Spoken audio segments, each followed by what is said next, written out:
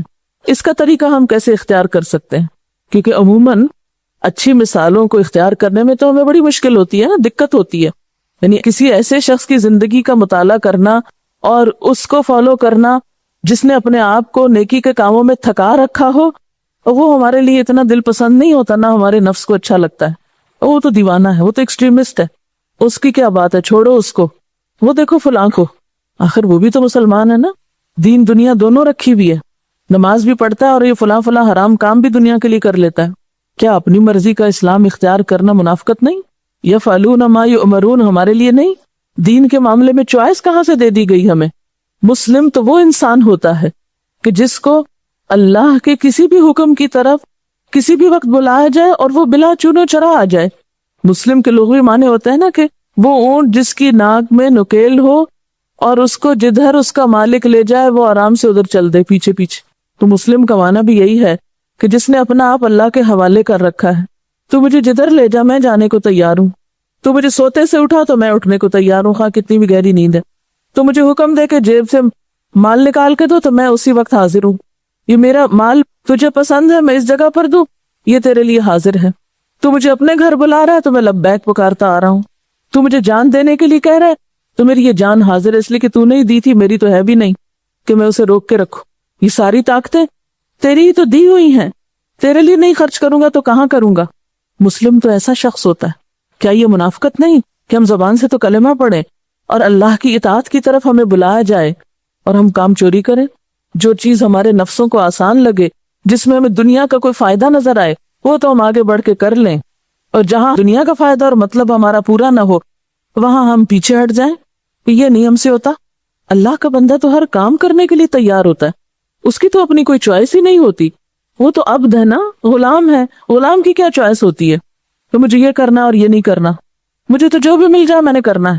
تو جاہد الکفار والمنافقین، ان سارے لوگوں سے نبٹنا ہے جو تمہارے دین پر چلنے میں رکاوٹ ہے، خواہ وہ تمہارے اپنے گھر کے اندر ہے.